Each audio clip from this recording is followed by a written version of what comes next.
Hi, it's 3 weeks to the World Jigsaw Puzzle Championships, and I thought I'll talk a little about the event, so in case there's any people who are going there for the first time, this might give you a little idea of what to expect. So first off, some history. People often ask, is it always held in Spain? Well, the first time the World Jigsaw Puzzle Championships was held, it was 2019, and yes, it was in Valladolid, Spain. I found out about it after the event, and I was making plans to go in 2020. And as everyone knows, the world shut down in 2020 and the event was cancelled. And the same thing happened in 2021. 2022 was when we all managed to go together for the first time, and it was in Valladolid again, mainly because the primary organizer of the event is based in Valladolid. By 2022, only a few countries had national organizations, the USA being one of them, since I had helped found the USA Jigsaw Puzzle Association. But no other countries besides Spain had any experience in running a national championship, let alone a world championship. So by default, Spain had the experience and expertise to continue organizing the world championship. So 2022 and 2023 was both in Valladolid as well. But this year, there are now 5 countries with official national organizations. All of them also have experience running national championships. So who knows in the future if the world championships may be held in one of those countries. There's Spain, USA, Canada, Australia, and Sweden. Frankly, I visited Spain 3 years in a row. It would be nice to visit another country for a championship. So this year, the championship is bigger than it has ever been. I checked the website, and 1,183 individual participants are registered from 75 countries. The event is held in the Millennium Dome, and it only holds about 100 tables, give or take a few. So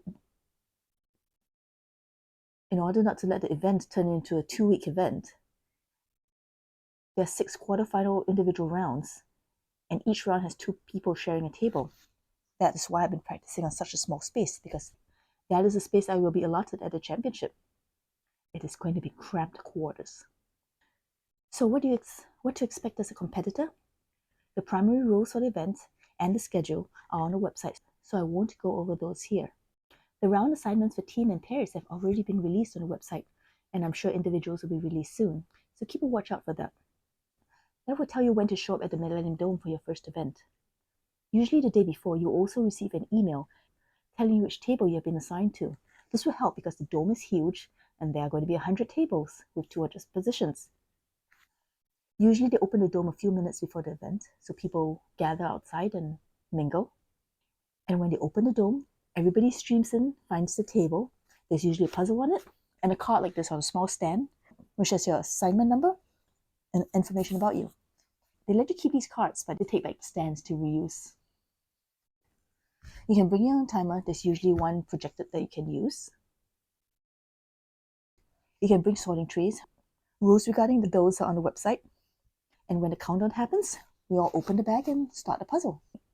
Usually the introduction is in Spanish. There is also an interpreter that does an English countdown for the many non-Spanish speaking participants.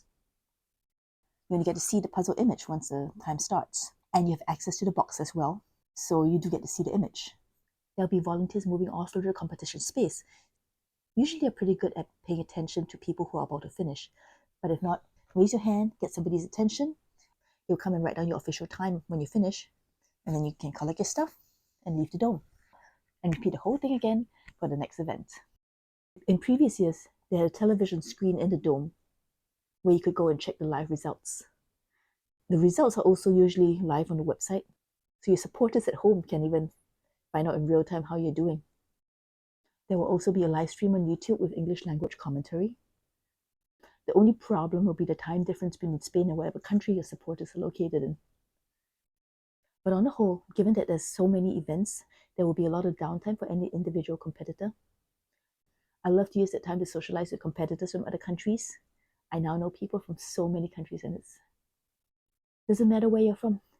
Jigsaws are a universal activity. So if you're headed to Worlds this year, I hope you have a good time. Best of luck. Say hi to me. And if you're not going to the World Jigsaw Puzzle Championships itself, do consider subscribing to my channel so you can get all the updates before and during the event. Till then, happy puzzling!